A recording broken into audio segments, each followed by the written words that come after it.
Hello बच्चों, let's see this question. The question says, across synapse, the following steps of transmission of nerve impulse are given, arranged in sequence.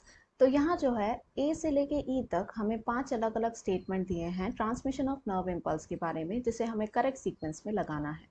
तो इस question के लिए जो हमारा के कॉन्सेप्ट रहने वाला है, it will be transmission of nerve impulse. तो सबसे पहले नर्व इम्पल्स देखें तो ये बेसिकली एक सिग्नल है जो हमारी बॉडी जनरेट करती है in response to a stimulus.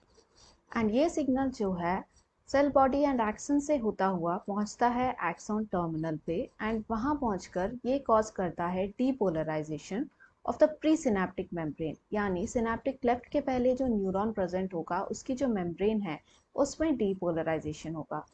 इसकी वजह से क्या होगा, as a result of this जो सिनेप्टिक वेसिकल्स प्रेजेंट होंगे they will start to release neurotransmitters. अब ये जो न्यूरोट्रांसमीटर्स हैं they will travel across the synaptic cleft, यानी न्यूरॉन्स के बीच का जो गैप है, and will attach to the receptor जो कि प्रेजेंट होती हैं in the postsynaptic neuron. इसकी वजह से क्या होगा, जो सोडियम चैनल प्रेजेंट होंगे वो चैनल्स ओपन हो जाएंगे and it will lead to sodium ion influx, यानी जो सोडियम आयंस हैं वो काफ़ी नंबर में जो हैं सेल के अंदर आने लगेंगे। इसकी वजह से क्या होगा, एक पोटेंशियल डिफरेंस क्रिएट होगा, यानी एक न्यू एक्शन पोटेंशियल जनरेट होगा। तो ये जो है इस the complete transmission of a nerve impulse. अब यदि हम क्वेश्चन में दिए स्टेटमेंट्स को देखें तो सबसे पहले क्या होगा, जो स्टेटमेंट बी है इट विल हैपन, यानी arrival of action potential at axon terminal. इसके बाद में आएगा statement C, that is depolarisation of the presynaptic membrane.